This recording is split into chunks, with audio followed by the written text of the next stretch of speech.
ಓಂ ಶಾಂತಿ. ಎಲ್ಲರೂ ಸಂತೋಷವಾಗಿದ್ದೀರಾ? ಇತ್ತೀಚೆಗೆ ಜಗತ್ತಿನ ಎಲ್ಲ ದೇಶಗಳು ಭಾರತೀಯರ ವಿರುದ್ಧ ಧ್ವನಿ ಎತ್ತುತ್ತಿರುವುದು ಆಶ್ಚರ್ಯಕರವಾಗಿದೆ. ಇದಕ್ಕೆ ಕಾರಣವೇನು ಎಂದು ನಾವು ಯೋಚಿಸುವಂತೆ ಮಾಡುತ್ತದೆ.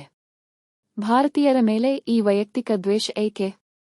ಜಗತ್ತಿನ ನಂಬರ್ 1 ದೇಶವೆಂದು ಹೇಳಿಕೊಳ್ಳುವ ಟ್ರಂಪ್ ಕೂಡ ಭಾರತೀಯರನ್ನು ಗುರಿಯಾಗಿಸಿಕೊಂಡು ಭಾರತೀಯರಿಗೆ ಉದ್ಯೋಗ ನೀಡಬೇಡಿ, ಭಾರತೀಯರನ್ನು ಅಮೆರಿಕದಿಂದ ಹೊರಹಾಕಬೇಕು ಎಂಬಂತಹ ಮಾತುಗಳನ್ನು ಬಳಸಲಾರಂಭಿಸಿದರು. ಭಾರತದಿಂದಾಗಿ ಅಮೆರಿಕ ಹಾಳಾಯಿತು ಎಂದು ಹೇಳುವ ಹಂತಕ್ಕೆ ತಲುಪಿತು. ಹಾಗಾಗಿ ಅಮೆರಿಕ ಮಾತ್ರವಲ್ಲ, ಕೆನಡಾ, ಜಪಾನ್, ಆಸ್ಟ್ರೇಲಿಯಾ ಮತ್ತು ಇಂತಹ ಅನೇಕ ದೇಶಗಳು ಇನ್ನು ಮುಂದೆ ಭಾರತೀಯರನ್ನು ಒಳಗೆ ಬಿಡಬಾರದು ಎಂದು ಹೇಳುತ್ತಿವೆ. ಭವಿಷ್ಯದಲ್ಲಿ ಅವರನ್ನು ಒಳಗೆ ಬಿಡದಿರುವುದಕ್ಕಿಂತ ಹೆಚ್ಚಾಗಿ ಈಗಾಗಲೇ ಇರುವವರನ್ನು ಕೂಡ ಹೊರಗೆ ಕಳುಹಿಸಬೇಕು ಎಂದು ಹೇಳುತ್ತಿವೆ. ಇದಕ್ಕೆ ಮುಖ್ಯ ಕಾರಣವೆಂದರೆ ಕೆನಡಾದ ಒಬ್ಬ ಸಹೋದರ ಯೂಟ್ಯೂಬ್ನಲ್ಲಿ ಮಾತನಾಡಿದ್ದರು. ಅವರು ಹೇಳಿದರು, ನೀವು ಕೆನಡಾದ ಯಾವುದೇ ಪ್ರಮುಖ ಸ್ಥಳಕ್ಕೆ ಹೋಗಿ ನೋಡಬಹುದು, ನೀವು ಕೆನಡಾದಲ್ಲಿದ್ದೀರಿ ಎಂಬ ಭಾವನೆಯೇ ಬರುವುದಿಲ್ಲ, ನೀವು ಎಲ್ಲೋ ನವದೆಹಲಿಯಲ್ಲಿ ಇಳಿದಿದ್ದೀರಿ ಎನಿಸುತ್ತದೆ. ನೀವು ಯಾವ ಕಡೆ ತಿರುಗಿದರೂ ಅಲ್ಲಿ ಭಾರತೀಯರಿದ್ದಾರೆ. 80% ಭಾರತೀಯರಿದ್ದಾರೆ. ನೀವು 10 ಜನರನ್ನು ನೋಡಿದರೆ ಅವರಲ್ಲಿ 7 ಅಥವಾ 8 ಮಂದಿ ಭಾರತೀಯರೇ ಇರುತ್ತಾರೆ ಎಂದು ಅವರು ಹೇಳುತ್ತಾರೆ. ಹಾಗಾಗಿ ಸರಳವಾಗಿ ಹೇಳುವುದಾದರೆ, ಮೊದಲು ಮುಸ್ಲಿಮರು ನಮ್ಮ ದೇಶಕ್ಕೆ ಬರಬಾರದು, ಏಕೆಂದರೆ ಅವರ ಆಗಮನವು ಭಯೋತ್ಪಾದನೆ ಮತ್ತು ಬಾಂಬ್ ಸ್ಫೋಟಗಳನ್ನು ತರುತ್ತದೆ ಎಂದು ಹೇಳಿದ ಇಡೀ ಜಗತ್ತು ಈಗ ಆ ಪಟ್ಟಿಯಲ್ಲಿ ಭಾರತೀಯರನ್ನು ಕೂಡ ಸೇರಿಸಲಾರಂಭಿಸಿದೆ. ವಾಸ್ತವವಾಗಿ ದಕ್ಷಿಣ ಕೊರಿಯಾದಂತಹ ಸಣ್ಣ ದೇಶದಲ್ಲಿ ಹೆಚ್ಚಿನ ಹೋಟೆಲ್ಗಳಲ್ಲಿ ಮತ್ತು ಅನೇಕ ಸ್ಥಳಗಳಲ್ಲಿ ಭಾರತೀಯರಿಗೆ ಪ್ರವೇಶವಿಲ್ಲ ಎಂದು ವರದಿಯಾಗಿದೆ.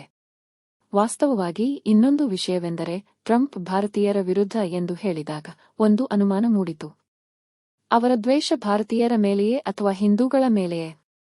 ಏಕೆಂದರೆ ಅವರು ಹೊರಡಲು ಹೇಳಿದಾಗ ಅದು ಎಲ್ಲ ಭಾರತೀಯರೇ ಅಥವಾ ಹಿಂದೂಗಳಾದ ಭಾರತೀಯರು ಮಾತ್ರವೇ ಅಥವಾ ಕ್ರಿಶ್ಚಿಯನರಲ್ಲದ ಭಾರತೀಯರೇ? ಏಕೆಂದರೆ ಚುನಾವಣೆಗೆ ಮೊದಲು ಅವರು ನಾನೊಬ್ಬ ಕಟ್ಟಾ ಕ್ರಿಶ್ಚಿಯನ್ ಎಂದು ಹೇಳಿದ್ದರು.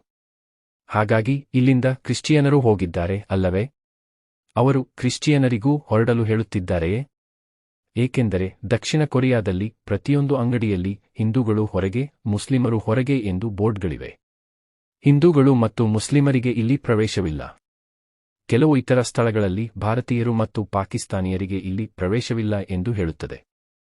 ಈಗ ನೋಡಿ, ಭಾರತ ಮತ್ತು ಪಾಕಿಸ್ತಾನ ಇಲ್ಲಿ ಹೋರಾಡುತ್ತಿವೆ, ಆದರೆ ಇಡೀ ಜಗತ್ತು ಭಾರತ ಮತ್ತು ಪಾಕಿಸ್ತಾನವನ್ನು ಒಂದೇ ದೃಷ್ಟಿಯಲ್ಲಿ ನೋಡುತ್ತದೆ. ಆದರೆ ಮುಸ್ಲಿಮರ ಮೇಲಿನ ನಿರ್ದಿಷ್ಟ ದ್ವೇಷ ಒಸಾಮಾ ಬಿನ್ ಲಾಡೆನ್ ಮೂಲಕ ಬಂದಿತು, ಅವಳಿ ಗೋಪುರಗಳನ್ನು ಕೆಡವಿದಾಗಿನಿಂದ. ಆದರೆ ಅವರು ಭಾರತೀಯರನ್ನು ಏಕೆ ವಿರೋಧಿಸುತ್ತಿದ್ದಾರೆ? ಅದಕ್ಕೆ ಕಾರಣವೂ ಆಶ್ಚರ್ಯಕರವಾಗಿದೆ. ಅದೇನು? ನಮ್ಮ ಉದ್ಯೋಗಗಳು ಅಪಾಯದಲ್ಲಿವೆ. ಅವರು ಎಲ್ಲ ಉದ್ಯೋಗಗಳನ್ನು ತೆಗೆದುಕೊಳ್ಳುತ್ತಿದ್ದಾರೆ. ಒಂದು ವಿಡಿಯೋದಲ್ಲಿ ಕೆನಡಾದ ಒಬ್ಬ ಸಹೋದರಿ ಹೇಳಿದರು, ನೀವು ಹೋಗಿ, ನಿಮ್ಮ ದೇಶಕ್ಕೆ ಹೋಗಿ. ಇಲ್ಲಿ ಏನು ಮಾಡುತ್ತಿದ್ದೀರಿ? ಆಗ ಅವನು ಹೇಳುತ್ತಾನೆ, ಏಕೆ, ನಾನು ಒಬ್ಬ ಕೆನಡಿಯನ್ ಎಂದು ಅವನು ಹೇಳುತ್ತಾನೆ. ನೀನು ಕೆನಡಿಯನ್ ಅಲ್ಲ, ನಿನ್ನ ಪೋಷಕರು ಕೆನಡಿಯನ್ ಅಲ್ಲ, ನಿನ್ನ ಅಜ್ಜ ಕೆನಡಿಯನ್ ಅಲ್ಲ, ನೀನು ಭಾರತದಿಂದ ಬಂದವನು ಎಂದು ಅವರು ಹೇಳುತ್ತಾರೆ. ಆಗ ಅವನು ಕೇಳುತ್ತಾನೆ, ಏಕೆ, ನೀವು ನಮ್ಮನ್ನು ಏಕೆ ದ್ವೇಷಿಸುತ್ತೀರಿ? ಆಗ ಅವಳು ಹೇಳುತ್ತಾಳೆ, ನೀವು ನಮ್ಮೆಲ್ಲ ಉದ್ಯೋಗಗಳನ್ನು ಕದ್ದಿದ್ದೀರಿ. ಅದಕ್ಕೆ ಅವನು ಉತ್ತರಿಸುತ್ತಾನೆ, ಏಕೆಂದರೆ ನೀವು ಸೋಮಾರಿಗಳು ಎಂದು ಅವನು ಬೊಗಳುತ್ತಾನೆ. ಇದು ದೊಡ್ಡ ಕೋಲಾಹಲಕ್ಕೆ ಕಾರಣವಾಯಿತು. ಹಾಗಾಗಿ ಸಾಮಾಜಿಕ ಮಾಧ್ಯಮದಲ್ಲಿ ಯಾವುದು ಸತ್ಯ ಎಂದು ಕೂಡ ತಿಳಿದಿಲ್ಲ, ಅದನ್ನು ಹೇಳಿದ ವ್ಯಕ್ತಿಯ ಮುಖ ಕಾಣಿಸುತ್ತಿತ್ತೆ ಎಂಬುದು ಸ್ಪಷ್ಟವಾಗಿಲ್ಲ, ಏಕೆಂದರೆ ಈ ಯುಗದಲ್ಲಿ ಇಂತಹ ವಿಭಜನೆಯನ್ನು ಸೃಷ್ಟಿಸಲು ಯಾರಾದರೂ ಸುಲಭವಾಗಿ ಏನು ಬೇಕಾದರೂ ರಚಿಸಬಹುದು. ಏಕೆಂದರೆ ನಾನು ಇತ್ತೀಚೆಗೆ ನೋಡಿದ ಹೆಚ್ಚಿನ ವಿಡಿಯೋಗಳಲ್ಲಿ ಧ್ವನಿಗಳಿವೆ. ಹಾಗಾಗಿ ಏನು ಬೇಕಾದರೂ ಸತ್ಯ ಅಥವಾ ಸುಳ್ಳು ಆಗಿರಬಹುದು. ಇಲ್ಲದೆಯೂ ಅನೇಕ ಸುಳ್ಳು ವಿಷಯಗಳು ಹೊರಬಂದವು. ನಂತರ ಇನ್ನೂ ಹೆಚ್ಚು ಮಾಡಬಹುದು. ಹಾಗಾಗಿ ಒಬ್ಬ ಕೆನಡಿಯನ್ ಅದಕ್ಕೆ ಪ್ರತಿಕ್ರಿಯಿಸಿದನು, ನಮ್ಮನ್ನು ಅವಮಾನಿಸಲು ನಿಮಗೆಷ್ಟು ಧೈರ್ಯ? ನಾವು ಸೋಮಾರಿಗಳು ಎಂದು ಹೇಳುತ್ತೀರಿ. ನಾವು ಸೋಮಾರಿಗಳು, ಪಾವತಿಸುವ ತೆರಿಗೆಯಿಂದ ನೀವು ಬದುಕುತ್ತಿದ್ದೀರಿ. ನಮಗೆ ಉದ್ಯೋಗ ಏಕೆ ಸಿಗುವುದಿಲ್ಲ ಎಂದು ನಿಮಗೆ ತಿಳಿದಿದೆ? ಏಕೆಂದರೆ ಪ್ರತಿಯೊಂದು ಸ್ಥಳದಲ್ಲಿಯೂ ನಿಮ್ಮ ಸಹೋದರಿ, ಚಿಕ್ಕಮ್ಮ, ಚಿಕ್ಕಪ್ಪ ಅಥವಾ ಸೋದರ ಸಂಬಂಧಿ ಮ್ಯಾನೇಜರ್ ಆಗಿದ್ದಾರೆ. ಹಾಗಾಗಿ ಅವರು ತಮ್ಮದೇ ಜನರನ್ನು ನೇಮಿಸಿಕೊಳ್ಳುತ್ತಾರೆ. ಅದಕ್ಕಾಗಿಯೇ ನಮಗೆ ಉದ್ಯೋಗ ಸಿಗುವುದಿಲ್ಲ. ನಾವು ಉದ್ಯೋಗಕ್ಕೆ ಹೋದಾಗ ಸಾವಿರಾರು ಭಾರತೀಯರು ಸಾಲಿನಲ್ಲಿ ನಿಂತಿರುವುದನ್ನು ನಾವು ನೋಡುತ್ತೇವೆ. ಅದನ್ನು ನೋಡಿದ ತಕ್ಷಣ ನಮಗೆ ಉದ್ಯೋಗ ಸಿಗುವುದಿಲ್ಲ ಎಂದು ನಮಗೆ ತಿಳಿದಿದೆ, ಹಾಗಾಗಿ ನಾವು ಹೋಗುವುದಿಲ್ಲ ಎಂದು ಅವನು ಕೋಪದಿಂದ ಹೇಳಿದನು. ಆದರೆ ಇದರಲ್ಲಿ ಒಂದು ಆಸಕ್ತಿದಾಯಕ ಸತ್ಯವು ಬಹಿರಂಗಗೊಂಡಿದೆ. ಅದನ್ನು ನಾನು ನಂತರ ಹೇಳುತ್ತೇನೆ. ಕೊನೆಯವರೆಗೂ ನೋಡಿ. ವಾಸ್ತವವಾಗಿ ಪ್ರತಿಯೊಂದು ದೇಶದಲ್ಲಿಯೂ ಎಲ್ಲ ದೇಶಗಳ ಜನರಿದ್ದಾರೆ. ವಿಶೇಷವಾಗಿ ಅಭಿವೃದ್ಧಿ ಹೊಂದಿದ ದೇಶಗಳಲ್ಲಿ ಎಲ್ಲ ರಾಷ್ಟ್ರಗಳ ಜನರು ಕೆಲಸಕ್ಕಾಗಿ ಹೋಗುತ್ತಾರೆ. ಇಂತಹ ಪರಿಸ್ಥಿತಿಯಲ್ಲಿ ಭಾರತೀಯರನ್ನು ನಿರ್ದಿಷ್ಟವಾಗಿ ಏಕೆ ಗುರಿಯಾಗಿಸಲಾಗುತ್ತಿದೆ? ಈ ಪ್ರಶ್ನೆ ಉದ್ಭವಿಸುತ್ತದೆ. ಏಕೆಂದರೆ ಅವರು ಭಾರತೀಯರು ಎಂದು ಸಾಮಾನ್ಯವಾಗಿ ಹೇಳಿದರು, ಅವರು ಭಾರತದ ಸುತ್ತಮುತ್ತಲಿನ ಎಲ್ಲ ದೇಶಗಳನ್ನು ಸೇರಿಸಿಕೊಳ್ಳುತ್ತಿದ್ದಾರೆ. ಅವರು ಪಾಕಿಸ್ತಾನ, ಬಾಂಗ್ಲಾದೇಶ, ಶ್ರೀಲಂಕಾ ಇವರೆಲ್ಲರನ್ನೂ ತಮ್ಮ ದೃಷ್ಟಿಯಲ್ಲಿ ಭಾರತೀಯರು ಎಂದು ಕರೆಯುತ್ತಾರೆ. ವಿಶೇಷವಾಗಿ ದಕ್ಷಿಣ ಕೊರಿಯಾದಲ್ಲಿ ಇಡೀ ಜಗತ್ತು ಉತ್ತರ ಕೊರಿಯಾ ಅತ್ಯಂತ ಕೆಟ್ಟದು ಎಂದು ಹೇಳುತ್ತಿರುವಾಗ ಮತ್ತು ದಕ್ಷಿಣ ಕೊರಿಯಾ ಬಹಳ ಅಭಿವೃದ್ಧಿ ಹೊಂದಿದ ದೇಶವಾಗಿದೆ ಮತ್ತು ಇಲ್ಲಿನ ಜನರು ಹೆಮ್ಮೆಯಿಂದ ನಮಗೆ ಕೊರಿಯನ್ ಚಲನಚಿತ್ರಗಳು ಮಾತ್ರ ಇಷ್ಟ, ನಾವು ಕೊರಿಯನ್ ಧಾರಾವಾಹಿಗಳನ್ನು ಮಾತ್ರ ನೋಡುತ್ತೇವೆ ಎಂದು ಹೇಳುತ್ತಾರೆ. ಆದರೆ ಅವರು ಭಾರತೀಯರ ಬಗ್ಗೆ ಹೇಗೆ ಯೋಚಿಸುತ್ತಾರೆ? ನಾವು ಹೇಳಿದಂತೆ, ಅವರು ತಮ್ಮ ಅಂಗಡಿಗಳ ಒಳಗೆ ಕೂಡ ಅವರನ್ನು ಬಿಡುವುದಿಲ್ಲ. ವಿದೇಶಿಯರಲ್ಲ, ನಿರ್ದಿಷ್ಟವಾಗಿ ಭಾರತೀಯರು. ಮುಖ್ಯವಾಗಿ ಭಾರತೀಯರು. ಮತ್ತು ಅದು ಅಲ್ಲಿ ಮಾತ್ರವಲ್ಲ. ಒಬ್ಬ ಸಹೋದರಿ ಯೂಟ್ಯೂಬ್ನಲ್ಲಿ ಭಾರತದಲ್ಲಿಯೇ ಇರುವ ಕೊರಿಯನ್ ಕಂಪನಿಯ ವಿಡಿಯೋವನ್ನು ತೋರಿಸಿದರು. ಇದು 1 ವರ್ಷದ ಹಿಂದಿನದು. ಅವಳು ಒಂದು ಭಾರತೀಯ ಹೋಟೆಲ್ಗೆ ಹೋಗುತ್ತಾಳೆ. ಇಲ್ಲ, ಅವರು ಭಾರತೀಯರಿಗೆ ಪ್ರವೇಶವಿಲ್ಲ ಎಂದು ಹೇಳುತ್ತಾರೆ. ಅವರು ಆಘಾತಕ್ಕೊಳಗಾಗುತ್ತಾರೆ. ಏನು? ಭಾರತದಲ್ಲಿ ಮತ್ತು ನೀವು ಭಾರತೀಯರಿಗೆ ಪ್ರವೇಶವಿಲ್ಲ ಎಂದು ಹೇಳುತ್ತೀರಾ? ಕೊರಿಯನ್ನರು ಮಾತ್ರ ಅಲ್ಲಿರಬಹುದು. ಅಲ್ಲಿ ಕೆಲಸ ಮಾಡುವ ಜನರು ಕೂಡ ಭಾರತೀಯರಲ್ಲ, ಅವರು ನೇಪಾಳದಂತಹ ಸ್ಥಳಗಳಿಂದ ಜನರನ್ನು ನೇಮಿಸಿಕೊಂಡಿದ್ದಾರೆ. ಅದೇ ರೀತಿ ಕೆಲಸ ಮತ್ತು ಅಧ್ಯಯನಕ್ಕಾಗಿ ಕೊರಿಯಾದಲ್ಲಿ ವಾಸಿಸುವ ಸಹೋದರಿ ಹೇಳುತ್ತಾರೆ. ನಾವು ಬಟ್ಟೆ ಅಂಗಡಿಯಲ್ಲಿ ಒಂದು ಬಟ್ಟೆಯನ್ನು ಎತ್ತಿಕೊಂಡರೆ ಅಂಗಡಿಯ ಸಿಬ್ಬಂದಿ ಅಲ್ಲಿಯವರೆಗೆ ಶಾಂತವಾಗಿ ಮತ್ತು ನಿರಾಳವಾಗಿರುತ್ತಾರೆ. ಅವರು ನಮ್ಮನ್ನು ನೋಡಿದ ತಕ್ಷಣ ಅವರು ಓಡಿ ಬಂದು ಅದನ್ನು ಧೂಳು ಕೊಡವಲು ಪ್ರಾರಂಭಿಸುತ್ತಾರೆ. ಹಾಗಾಗಿ ನಾನು ಅದನ್ನು ಖರೀದಿಸದಿರಲು ನಿರ್ಧರಿಸಿ ಹೊರಟು ಹೋಗುತ್ತೇನೆ. ಅದೇ ರೀತಿ ನಾನು ಎಲ್ಲಾದರೂ ಕುಳಿತರೆ ನನ್ನ ಪಕ್ಕದಲ್ಲಿರುವ ವ್ಯಕ್ತಿ ಬೇಗನೆ ಎದ್ದು ದೂರ ಹೋಗುತ್ತಾನೆ ಎಂದು ಅವಳು ಹೇಳುತ್ತಾಳೆ. ಹಾಗಾಗಿ ದಕ್ಷಿಣ ಕೊರಿಯಾದಲ್ಲಿ ಭಾರತೀಯರನ್ನು ಕೀಳಾಗಿ ಪರಿಗಣಿಸಲಾಗುತ್ತದೆ ಎಂಬುದು ಸ್ಪಷ್ಟವಾಗಿದೆ. ಆದರೆ ಇದು ಇತರ ದೇಶಗಳಲ್ಲಿಯೂ ಅವರು ಇದೇ ರೀತಿ ಯೋಚಿಸುವುದರಿಂದ ಈ ದ್ವೇಷವೇ ಎಂಬ ಪ್ರಶ್ನೆಯನ್ನು ಮೂಡಿಸುತ್ತದೆ. ಏಕೆಂದರೆ ಅವರು ಭಾರತಕ್ಕಾಗಿ 3ನೇ ವಿಶ್ವದ ದೇಶ ಎಂಬ ಪದವನ್ನು ಆಗಾಗ್ಗೆ ಬಳಸುತ್ತಾರೆ. ಇದರರ್ಥ 3ನೇ ದರ್ಜೆಯ ದೇಶ. ಇದನ್ನು ಬೇರೆ ಕಾರಣಕ್ಕಾಗಿ ವರ್ಗೀಕರಿಸಲಾಗಿತ್ತು, ಆದರೆ ಈಗ ಇದರ ಅರ್ಥ ಯಾವುದೇ ದೇಶದಲ್ಲಿ ಉದ್ಯೋಗವಿಲ್ಲ, ಬಡತನವಿದೆ, ಅಶುಚಿಯಾಗಿದೆ ಮತ್ತು ಮೂಲಭೂತ ಸೌಕರ್ಯಗಳ ಕೊರತೆಯಿದೆ. ಅವರು ಇವುಗಳನ್ನು 3ನೇ ವಿಶ್ವದ ದೇಶಗಳು ಎಂದು ಕರೆಯುತ್ತಾರೆ. ಹಾಗಾಗಿ ಅವರು 3ನೇ ವಿಶ್ವದ ದೇಶದ ಜನರನ್ನು ನಮ್ಮ ದೇಶಕ್ಕೆ ಬರಲು ಬಿಟ್ಟರೆ ಅವರು ನಮ್ಮ ದೇಶವನ್ನು ಕೂಡ 3ನೇ ವಿಶ್ವದ ದೇಶವನ್ನಾಗಿ ಮಾಡುತ್ತಾರೆ, ವಿಶೇಷವಾಗಿ ಭಾರತೀಯರ ಬಗ್ಗೆ ಮಾತನಾಡುವಾಗ. ವಾಸ್ತವವಾಗಿ ವಿದೇಶಿಯರು ನಡೆಸುವ ಅನೇಕ ಚಾನೆಲ್ಗಳು ಭಾರತೀಯರ ವಿರುದ್ಧವಾಗಿವೆ. ಇದು ನಿಜವಾಗಿಯೂ ಬಹಳ ಆಶ್ಚರ್ಯಕರವಾಗಿದೆ. ವಾಸ್ತವವಾಗಿ ಡೊನಾಲ್ಡ್ ಟ್ರಂಪ್ ಎಷ್ಟೇ ನನಗೆ ಭಾರತ ಇಷ್ಟ ಎಂದು ಹೇಳಿದರೂ ಅವರು ನಿಜವಾಗಿಯೂ ಹಾಗೆ ನಂಬುತ್ತಾರೆಯೇ ಎಂಬುದು ದೊಡ್ಡ ಅನುಮಾನ.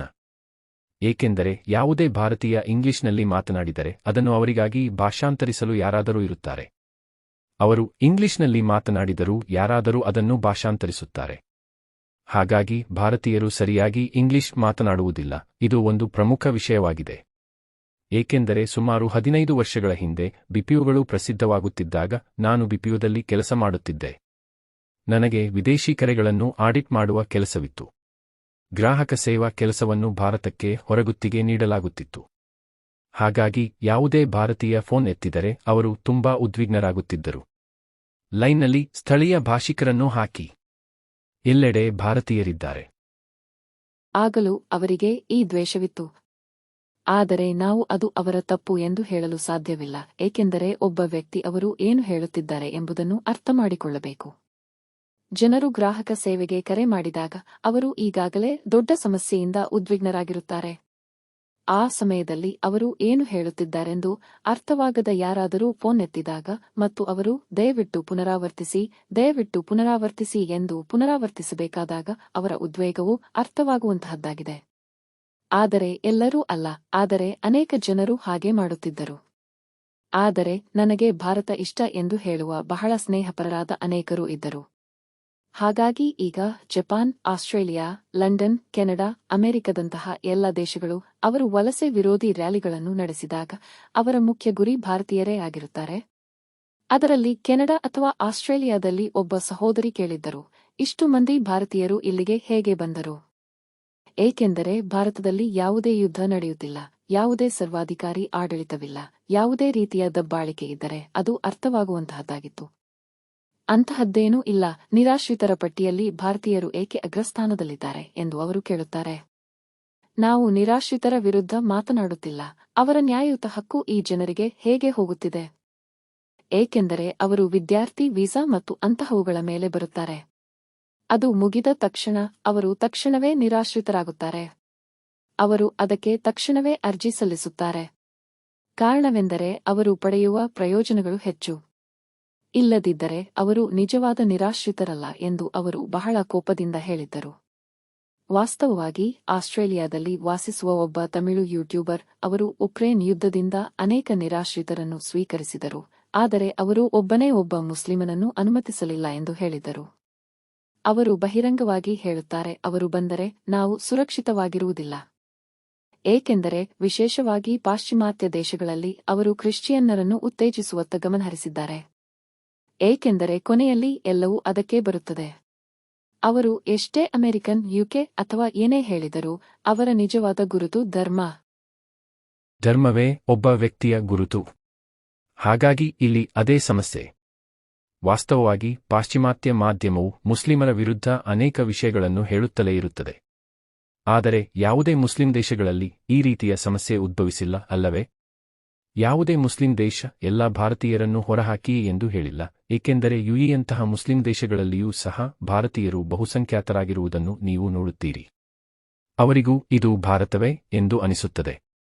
ವಾಸ್ತವವಾಗಿ ಇದು ಮುಸ್ಲಿಂ ದೇಶ, ಮುಸ್ಲಿಂ ಕಾನೂನು ಮತ್ತು ಮುಸ್ಲಿಂ ಸರ್ಕಾರವಿದೆ, ಆದರೆ ಅವರು ಅಲ್ಲಿ ಅಲ್ಪಸಂಖ್ಯಾತರಾಗಿದ್ದಾರೆ. ಅವರಿಗೆ ಈ ರೀತಿಯ ದ್ವೇಷವಿಲ್ಲ, ಆದರೆ ನಿಯಮಗಳು ಕಟ್ಟುನಿಟ್ಟಾಗಿವೆ. ಅದು ಒಂದು ಪ್ರಮುಖ ಕಾರಣವೆಂದು ನಾನು ಭಾವಿಸುತ್ತೇನೆ. ಎಲ್ಲವೂ ನಿಯಂತ್ರಣದಲ್ಲಿದೆ. ಅವರು ಏನು ಮಾಡುತ್ತಾರೆಂದರೆ ಅವರು ಹೇಳುತ್ತಾರೆ, ನಿಮಗೆ ಸಂಪೂರ್ಣ ಸ್ವಾತಂತ್ರ್ಯವಿದೆ. ನೀವು ನಿಮ್ಮ ಧರ್ಮವನ್ನು ಅನುಸರಿಸಬಹುದು, ಆದರೆ ಅದನ್ನು ಸಾರ್ವಜನಿಕವಾಗಿ ಮಾಡಬೇಡಿ. ನಾವು ನಿಮಗೆ ಒಂದು ಸ್ಥಳವನ್ನು ನೀಡುತ್ತೇವೆ, ನೀವು ಅಲ್ಲಿ ಆಚರಿಸಬಹುದು. ಏಕೆಂದರೆ ವಿಶೇಷವಾಗಿ ಪಾಶ್ಚಿಮಾತ್ಯ ದೇಶಗಳಲ್ಲಿ ಅವರು ಭಾರತೀಯರು ಎಂದು ಬಿಂಬಿಸಿದಾಗ, ಇತ್ತೀಚಿನ ಪಿಳ್ಳಯಾರ್ ಚತುರ್ಥಿಯಂತೆ ಅವರು ತೆಗೆದುಕೊಂಡು ಹೋಗುವ ಮೆರವಣಿಗೆಯನ್ನು ನೋಡಿ ಅನೇಕ ಜನರು ಇದು ನಮಗೆ ಅನಗತ್ಯ ಕಿರಿಕಿರಿ ಎಂದು ಪ್ರತಿಕ್ರಿಯಿಸಿದ್ದರು. ಆದರೆ ಹಿಂದೂಗಳು ಹೋಗುತ್ತಿದ್ದರೆ ಇದು ಎಲ್ಲೆಡೆ ಬಹಳ ಸಮಯದಿಂದ ನಡೆಯುತ್ತಲೇ ಇರಬೇಕು. ಆದರೆ ಈಗ ಅದು ದ್ವೇಷವಾಗಿ ಬದಲಾಗಲು ಕಾರಣವೆಂದರೆ ನಿರುದ್ಯೋಗ, ಬೆಲೆ ಏರಿಕೆ, ಇವೆಲ್ಲವೂ ಭಾರತೀಯರಿಂದಲೇ ಆಗುತ್ತಿದೆ ಎಂದು ಅವರು ಭಾವಿಸುತ್ತಾರೆ. ಹಾಗಾಗಿ ಅದು ಸ್ವಲ್ಪ ಮಟ್ಟಿಗೆ ನಿಜವಿರಬಹುದಾದರೂ ಇನ್ನೊಂದು ವಿಷಯವೆಂದರೆ ಇಂದು ದೊಡ್ಡ ಮಹಾಶಕ್ತಿಗಳೇ ಎಲ್ಲಾ ಯುದ್ಧಗಳನ್ನು ನಡೆಸುತ್ತಿವೆ. ಹಾಗಾಗಿ ಆ ಯುದ್ಧಗಳಿಗೆ ಹಣಕಾಸು ಒದಗಿಸುವುದು ಆ ದೇಶಗಳಲ್ಲಿನ ಬಡತನಕ್ಕೆ ಒಂದು ಕಾರಣ. ಅದು ಅವರಿಗೆ ಅರ್ಥವಾಗುವುದಿಲ್ಲವೇ? ಅಥವಾ ಅವರು ಆ ಯುದ್ಧಗಳನ್ನು ಬೆಂಬಲಿಸುತ್ತಿದ್ದಾರೆಯೇ? ನನಗೆ ಗೊತ್ತಿಲ್ಲ. ವಾಸ್ತವವಾಗಿ ಕೆನಡಾದಲ್ಲಿ ಕೆಲವು ಹಾಸ್ಯಗಾರರು, ಸ್ಟ್ಯಾಂಡ್ ಅಪ್ ಹಾಸ್ಯಗಾರರು ಭಾರತೀಯರ ವಿರುದ್ಧ ಹಾಸ್ಯ ಮಾಡುತ್ತಾರೆ. ಸರಿ, ಅದು ಅವರ ದೇಶ. ಆದರೆ ಭಾರತೀಯರು ಕೂಡ ಕೆನಡಾದಲ್ಲಿ ಕೆನಡಿಯನ್ನರ ವಿರುದ್ಧ ಹಾಸ್ಯ ಮಾಡುತ್ತಿದ್ದಾರೆ. ಅದು ತಪ್ಪು ಎಂದು ನಾನು ಭಾವಿಸುತ್ತೇನೆ. ಹಾಗಾಗಿ ಇಲ್ಲಿ ಭಾರತದಲ್ಲಿ ಚರ್ಚ್ಗಳು ಹಿಂದೂ ದೇವರುಗಳನ್ನು ಸೈತಾನ ಎಂದು ಹೇಳಿದಾಗ ಅವರು ಭಾರತದಲ್ಲಿಯೇ ಇದ್ದುಕೊಂಡು ಹೀಗೆ ಹೇಳುತ್ತಿರುವುದು ಬಹಳ ನೋವಿನ ಸಂಗತಿಯಾಗಿತ್ತು ಮತ್ತು ಅದು ಒಂದು ವಿಷಯವಾಯಿತು. ಅವರು ಅಲ್ಲಿಯೂ ಅದೇ ಕೆಲಸವನ್ನು ಮಾಡುತ್ತಿರಬಹುದು ಎಂದು ನನಗೆ ಅನಿಸುತ್ತದೆ. ಹಾಗಾಗಿ ನಿರ್ದಿಷ್ಟವಾಗಿ ಕೆನಡಾದ ಕಡಲತೀರದಲ್ಲಿ ಭಾರತೀಯರು ಮಲವಿಸರ್ಜನೆ ಮಾಡುತ್ತಿದ್ದ ವಿಡಿಯೋ ಬಹಳ ವೈರಲ್ ಆಯಿತು. ಹಾಗಾಗಿ ಅದು ಭಾರತೀಯರ ಮೇಲೆ ದೊಡ್ಡ ದ್ವೇಷವನ್ನು ಸೃಷ್ಟಿಸಿತು. ನಂತರ ಇನ್ನೊಂದು ಕಡಲತೀರದಲ್ಲಿ ಅವರು ಗಂಡಸರು ಮತ್ತು ಹೆಂಗಸರು ಇಬ್ಬರೂ ಸೋಪಿನಿಂದ ಸ್ನಾನ ಮಾಡುತ್ತಿದ್ದರು. ಅದು ಇನ್ನೂ ಹೆಚ್ಚು ವೈರಲ್ ಆಯಿತು. ನಂತರ ಅಮೆರಿಕದಲ್ಲಿ ಒಬ್ಬ ಹುಡುಗಿ ಅಂಗಡಿಯಿಂದ ಕಳ್ಳತನ ಮಾಡಿದಳು. ಅದು ವೈರಲ್ ಆಯಿತು. ಹಾಗಾಗಿ ಇದೆಲ್ಲವೂ ಅವರಿಗೆ ಭಾರತೀಯರ ವಿರುದ್ಧ ಮಾತನಾಡಲು ಒಂದು ಕಾರಣವಾದಂತೆ ಆಯಿತು. ವಾಸ್ತವವಾಗಿ ಒಂದು ಆಸಕ್ತಿದಾಯಕ ವಿಷಯ ನಡೆಯಿತು. ಬ್ರಿಟಿಷರು ಇಡೀ ಜಗತ್ತನ್ನು ವಶಪಡಿಸಿಕೊಂಡಂತೆಯೇ ಇಂದು ಭಾರತೀಯರು ವಲಸಿಗರಾಗಿ ಇಡೀ ಜಗತ್ತನ್ನು ವಶಪಡಿಸಿಕೊಂಡಿದ್ದಾರೆ ಎಂದು ಅವರು ಹೇಳಲಾರಂಭಿಸಿದ್ದಾರೆ. ನಂತರ ಇನ್ನೊಂದು ವಿಡಿಯೋದಲ್ಲಿ ಕೆಲವು ಪ್ರತಿಭಟನೆಯ ಸಮಯದಲ್ಲಿ ಕೆನಡಾದಲ್ಲಿ ವಲಸೆ ಪರ ಪ್ರತಿಭಟನೆಯಲ್ಲಿ ಒಬ್ಬ ಭಾರತೀಯ ಮಾತನಾಡುತ್ತಿದ್ದನು. ಅದು ಕೆನಡಾವೋ ಆಸ್ಟ್ರೇಲಿಯಾವೋ ಎಂದು ನನಗೆ ಗೊತ್ತಿಲ್ಲ, ಕೆನಡಾ ಎಂದು ನಾನು ಭಾವಿಸುತ್ತೇನೆ. ಅವನು ಹೇಳಿದನು, ಕೆನಡಾದ ನಿಜವಾದ ಯಜಮಾನರು ನಾವೇ. ಯುರೋಪಿಯನ್ನರು ಹೊರಗಿನಿಂದ ಬಂದರು. ಮೊದಲು ಅವರು ಹೊರಗೆ ಹೋಗಬೇಕು. ಆದರೆ ಅವನು ಹಾಗೆ ಹೇಳಲಿಲ್ಲ, ಅವನು ಹಾಗೆ ಹೇಳಿದನು ಎಂದು ಕೇವಲ ವಾಯ್ಸ್ಟ್ಫವರ್ ಹೇಳುತ್ತಿತ್ತು. ಅದಕ್ಕಾಗಿಯೇ ಈ ಯುಗದಲ್ಲಿ ಯಾವುದು ಸತ್ಯ ಮತ್ತು ಯಾವುದು ಸುಳ್ಳು ಎಂದು ನಮಗೆ ತಿಳಿದಿಲ್ಲ, ಏಕೆಂದರೆ ಅವರು ಅಷ್ಟು ಖಚಿತವಾಗಿ ಅಂತಹದ್ದನ್ನು ಹೇಳಿರಲಾರರು ಎಂದು ನಾವು ನಂಬುತ್ತೇವೆ. ಅವರು ಹಾಗೆ ಹೇಳಿದ್ದರೆ ಆ ದೇಶದಲ್ಲಿ ಹಾಗೆ ಹೇಳುವುದು ಖಂಡಿತವಾಗಿಯೂ ತಪ್ಪು.